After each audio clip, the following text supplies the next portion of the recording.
Okay, well, good morning, everybody. Welcome back to another go-karting day here at Goodwood Kartways. Today is a bittersweet moment. It is the finals. It is the last race of the season. There's a little bit technical stuff going on with the race today, but we'll get into that in just a second. Bittersweet just for the fact that, it's the last race of the season, so it kind of sucks. Like, that means there's no more racing for the year, and we have to wait X amount of months until I think they start back up in May, technically. Sweet moment, because these videos take a lot out of me. Not just the videos, but the actual racing takes a lot out of me. It kind of, shoots my weekends. I can't really do much. I have to kind of like move my schedule around these days.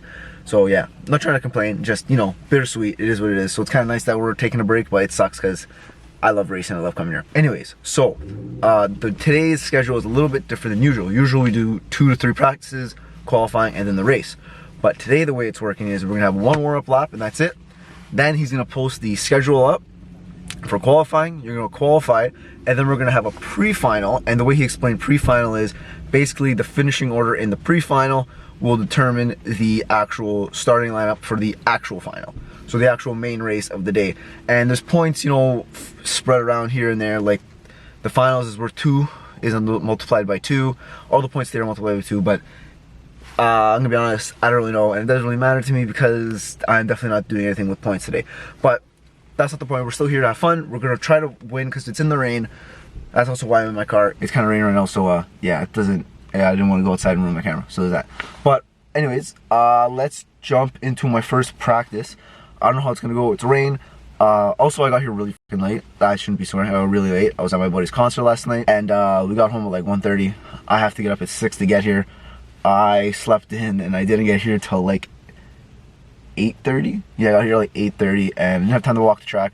Thank God I kind of know the line for the wet, so that kind of works out. But yeah, anyways, let's jump into practice and hopefully we can do something great today. Okay, so let's jump right into practice, our one and only practice session of the day. Like I mentioned before, actually I don't know if I mentioned it already, but like I said, maybe I said it, I don't know.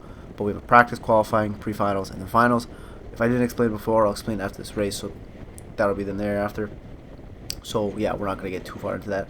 First things first, as you can see by all the people spinning out and me going so wide into the turn to get grip, it is very, very wet out today.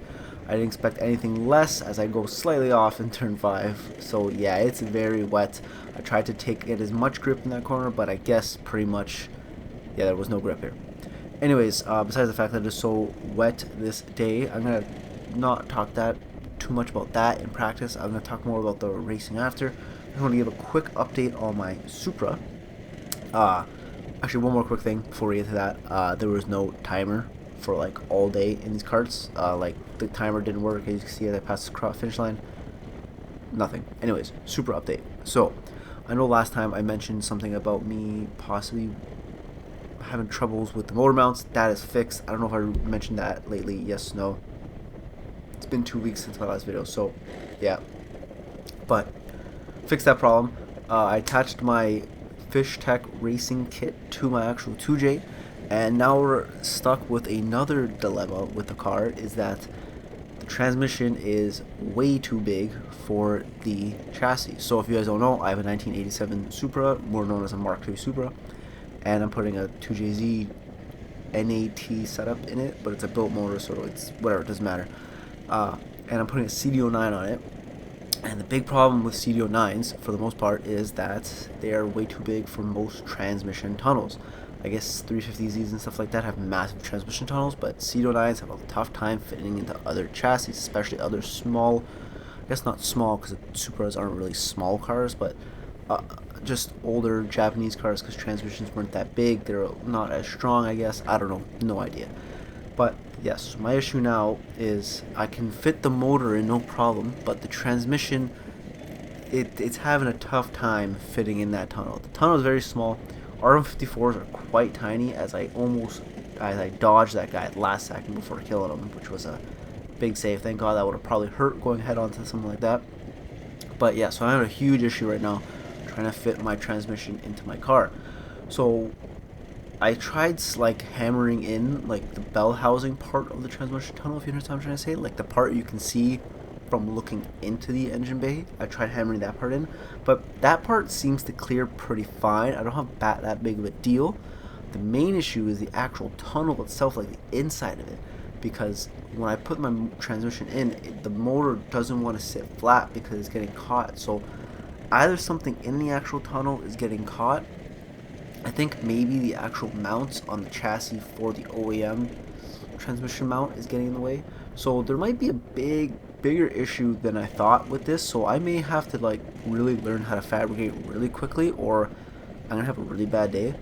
So basically, I may have to cut out my transmission tunnel, and I may have to like weld in mounts to mount the transmission onto the chassis, which would be a hell of a lot of work, and I don't know if I really want to do that. But I'm so far into this project now that me not doing that would just not make sense, if you know what I'm trying to say. Like, I'm so far into this project already, and I want to fabricate stuff anyway, so it kind of works out. So, like, I don't want to do that because I know it's going to delay the whole project, and the car will not be ready for the season, just for the fact that I'm going to have to like source parts, source materials and stuff like that during this whole garbage of a year that we're having. So I can't get any parts like that, so that's going to be really tough. It's going to be very difficult to like source it, design it, and stuff like that. So I'm not sure if I want to go through with it, but I think I'm just going to have to go through with it, and it kind of is what it is. Now we're going to go into qualifying now. I didn't want to ramble too much about my car. I'm gonna say that for some more Gran Turismo videos I have possibly planned out later on, especially with the whole Gran Turismo 7 coming out soon. I want to talk about that because I'm getting the game's pre-ordered and I have it ready. But we'll talk about my car a little bit more during that, because that's something I can talk over the games, the games like that, or during the game I can talk over that. Anyways, big issue here is first lap out for my qualifying laps, or my actual timed laps. I go off course, so that lap is a write-off. Other thing, no timer at all for any of these laps, so I don't even know what my qualifying time is, which is unfortunate. I'm going to assume I ran something along the lines of a 44, because in the rain that's usually what I run, but I'm not sure. I can't really say that in stone, so it is what it is. But yeah, first run was off course, so that was kind of a write-off. So here we're in the second run. I don't know if we're doing that well. I felt pretty smooth this run. The kart felt pretty good as well.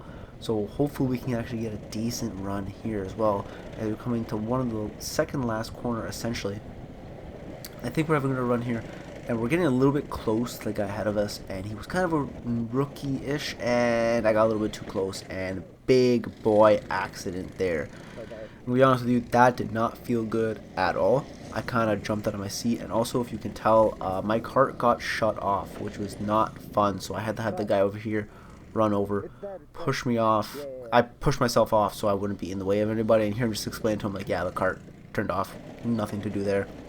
So that's the end of my second lap. Issue is with that is where I was located. I wasn't really able to get a proper run on the main straight, so technically whatever this lap here is, I'm not going to get a proper lap time. It's not going to be like, how do I explain it without sounding dumb?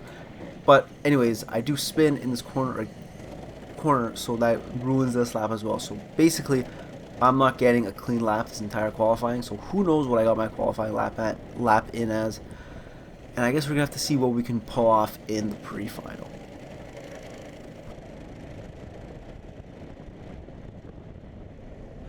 Whew. Okay then, well, we just finished practice qualified. So there's one thing I wanted to mention is that before today, apparently yesterday, the guys here at Goodwood actually speed tested all the karts to make sure that they're all A-okay and able to run the whole like day, and they're all as equal as they possibly can be. The rain is like, you know, the ultimate equality. Can't think of the word. Whatever. Maybe I'll put it here if I remember the word. But yes, so the rain's out, doesn't really matter, but it helps that all the cars are about pretty much even for power-wise, chassis-wise. You can only do so much. Let's get into practice. Practice one was really good. I had to learn quickly that the kart itself, the gas pedal, the reason why I was overshooting the first couple corners was because I was still hitting the gas. I thought my foot was off the gas, but it wasn't. It was off the pedal, but I was still touching the throttle cable, which was screwing me over. So when I was going to braking zone, I was braking, and I was like, why aren't I stopping? This doesn't make any sense. So I was still hitting it with my foot, I was hitting the cable with like my ankle. So I really had to exaggerate me getting off the gas on that kart and then brake, and it felt amazing. Into qualifying. Now, qualifying, I was given kart number 90, and honestly, the kart felt pretty good. There's nothing really wrong with it. I felt fine. Just the brakes are very, very sensitive. So this is a complete opposite of what I'm used to with the other cart, like all the other carts in the last couple of weeks where there's no brakes. This cart has brakes for days. So as you saw, me going to literally the first corner, I literally just slowly got into the brake and my cart twitched and I had to catch it. So that was pretty rough. I did spin twice. Once was because I didn't want to kill the guy spun in front of me, so I tried not to hit him, but I hit again, the brakes are so sensitive that I was so used to, I was able to like just get on the brakes successfully and whatever, I don't know, whatever. I hit that guy pretty hard. I'm not hurt, but my neck feels a little special now, so we'll see as the day goes on, but it is what it is. Qualifying, besides that, I got a couple good laps in. I am comfortable in the cart now. I know how to use the brake. You really don't have to go on the brake much. I probably can brake pretty late in that cart, which is pretty good. Power wise, I guess it's about even as everything else. I don't really know. So I'm gonna try to abuse those as much as I can. Maybe I can dive in a little bit better, but in the rain it's gonna be tough because on the inside there's absolutely no grip right now. So the battery just died. I forgot. I literally, within the 2 seconds of me changing the battery, I don't remember what I was saying. So that really explains how bad my short-term memory loss is. But yeah, anyways, the cart does feel good. We just did our qualifying. I don't know what I qualified because I don't know the other people's things. Apparently there's an app we can get for today. It's called like Race Motion or something like that. Apparently it's a couple bucks, probably around $10, and they're gonna put up everything. But to be honest with you, I don't care enough to do that. We'll find out where I qualified once we get into the race, and you'll find out probably any second now anyway. So after this, yeah, I'm gonna probably eat something because I haven't eaten anything all morning because A, I didn't feel too great, and B, I'm hella nervous because it's the final race of the season. Anyways, let's jump into the pre-final. I've never done that before, so let's see how it goes. Okay, so now it's the big scary moment of my first ever pre-final. So I think I mentioned it before, but I'm going to reiterate what I said before. So basically the purpose of a pre-final is essentially a over-glorified qualifying, if you can understand what I'm trying to say.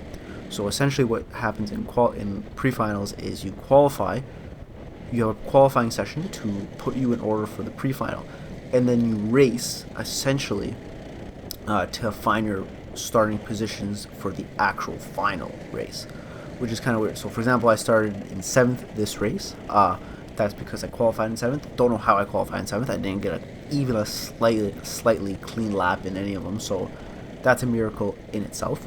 I guess the guy behind me got way worse qualifying laps, and they must have spun or been stuck. Sorry about that. Stuck longer than I was.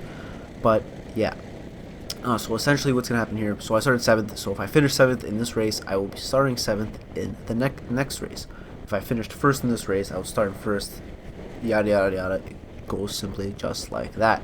So it's pretty interesting, but I make a huge mistake coming to this corner here. I should have realized, because I did spin there before in practice, and I should have realized that people were probably spinning there, or something was going on before, and I should have just paid more attention and not have gone in that area. Clearly there was something wrong with that spot. It was really slippery, so I think I don't go there anymore. Oh, that's a lie. Actually, I do go there. I'm trying to pass the guy in front of me here. So we do end up in 9th because of that, simply because everyone was right behind us when that happened. So we do end up trying to pass this guy. We wanted to go on the inside here quickly. I guess on turn 2 technically. Excuse me, but he shuts the door real quick. But we go back to the spot where we spun, and we actually ended up making a pretty good move. I do a nice over or undercut, I guess the word is. I forgot what the word is. Whatever, it doesn't matter.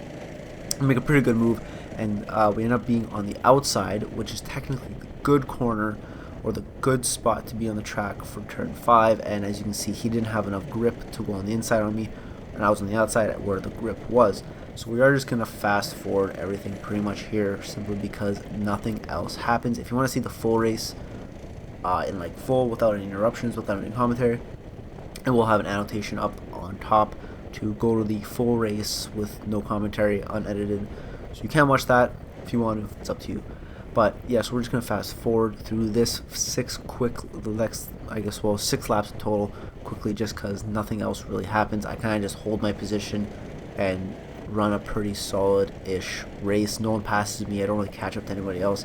I think if I didn't spin, I think I could have stayed with the pack, or at least like mid-pack. I think I was in 7th. I think I probably stayed with up to 4th place, because the guys 1st, 2nd, 3rd usually are pretty quick, and the guys from like 4th down usually are pretty close together, those guys. But I don't know, it doesn't matter.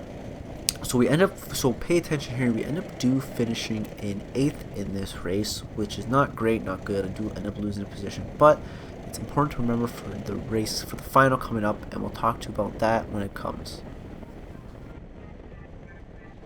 Alrighty, so that was our pre-final. Now, I would like to say first off that I thought I was doing pretty good considering the competition.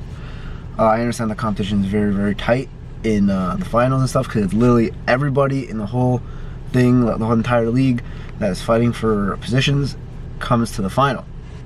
So I'm with the best of the best in my weight class, which, by the way, I didn't mention, I got bumped up a class to group 2. I'm the second lightest guy in group 2. The guy ahead of me is 129, I weigh 131. So we're just right there. I think group 1's ridiculous. If there's some guy that weighs like 121 pounds, it's like, holy crap, whatever. Anyways. Yeah, so that race was kind of a mess. It was going very, very well. Like, we were holding it, like, we were doing very well at the beginning. They were kind of running away from us, but I feel like I was still able to stay in the fight. Maybe if they fought more, I would have been able to catch up, who knows. But it's unfortunate because I went wide, and that spot got me earlier in the day with the brakes, so I should have learned from that and just stayed on track instead of going wide, because I think too many people have gone off there, so dirt is now there. Beginning of the day was good because no one really spun and whatever, I don't know. But yeah, so that was a big issue. If I didn't do that, I would have probably kept my 7th position, because I was kind of running away from the guys in 8th and 9th, especially the guy in 9th, because he passed me and then I was able to catch up to him after I spun. So I'm probably gonna take a quick nap, maybe like a half-hour nap. I don't know how long these races are gonna go, but yeah, let's go take a nap quickly. Okay, so now it's time for the big bad finals of the race. But most importantly, the biggest issue here, as you can see, is I'm in 7th position, not 8th. Now the issue is, I'm not exactly sure. I think it was more of like a mix-up or something like that, because obviously I finished in 8th. I should have started in 8th for this race, but I ended up starting in 7th, which was odd. Not sure. But because of a mistake by the guy in front of me, 69, nice. We actually end up being in 6th place now. So that's actually pretty good. The kart felt great. We're in a decent position. We're a little bit back from the pack, but we can definitely make back positions. And that was the first lap. You don't want to make any mistakes here. Just, stay consistent. And for some reason, somehow, I make a huge mistake here and I spin out. Now, the issue is, I don't know if that guy hit me or if I spun. I'm going to be honest with you, when I was driving, it felt like I got a nudge, but watching the video, it looks like he doesn't hit me. It looks like he's too far away to even consider breathing on me. So I don't think he hit me. I think that's wrong to assume that. But because of that spin, we end up back in last place, unfortunately. So today was not very good with me and my spins. Usually I drive pretty well in the rain, but I guess today just wasn't my day. Also, new track layout, which was actually hilarious. This is the first time I ever driven it. So essentially, instead of the long back or long front straight, we do a quick chicane right at the end of the the straight. So it's pretty cool. It was actually a lot of fun. We ended up making one position back from that guy there. He kind of spun off onto the grass in that little bus stop chicane thing. I don't even know what to call it. I think it's a chicane technically. I have to get better with my wording for racing things like that. I think it's a chicane technically. But yeah, he spun off, so that was good, I guess, for us. But the entire time I was racing this race, I guess you would call it, my main focus was to catch the guy in 7th, because slowly but surely I was catching him, and I knew the only way I was going to get him is if he made a mistake, because he was about as quick as I was, but he was a little bit more cautious in the corners, and you can see that I slowly can catch up to him in the chicane. And the chicane, I was a little bit more confident, had a little bit more grip, and he was slowing down the chicane. I guess he didn't have the grip there, but I was able to keep up with him everywhere else. So as you can see, I'm right on his bumper. Not right on his bumper, that's the wrong thing to say, but I'm right behind him. I'm about 4 or 5 car lengths away, but in the wet, that's pretty much everything. So I'm able to stay right behind him. And as we come to the chicane here, my theory was almost correct, because here in the chicane, he doesn't spin, but he does go off course slightly, and that's where I was able to pounce and make my move. Since he's on the inside, there's more water there, and I was able to take the outside and get a little bit more grip, and I was able to pass him. But that is not the end of the story with Mr. 7th place. I guess we'll call him. I don't know what else to call him for today. Or we can call him Goodwood Suit Guy. I don't know. We're going to call him Mr. 7th place, though. We are holding position for now. It's the 6th lap. We do have 2 more laps to go. Or 3 more laps to go, I guess. I don't know. Racing laps confuse me as well. I'm not a very bright person, as you can tell. But as we come into turn 6, I didn't realize that there was that much more grip in the inside, so he was able to pass me. Here, that was kind of my fault. I was kind of getting a little aggressive, trying to get into a gap that there wasn't, and I do bump the guy. He thought it was his fault. But just like at the chicane, he takes the inside line, but I take the outside line, and in the wet, the outside line is always better because the way the track is, the water kind of falls onto the apex of the line, so you, for the most part, want to stay on the outside as far as you can. Because that's where the grip is, because the water is dripping away, and yes, that's words. Yes, that's how it works. But we end up passing him once again on the final corner of the lap, and we end up taking 7th place back, and I believe that's pretty much how the race ends.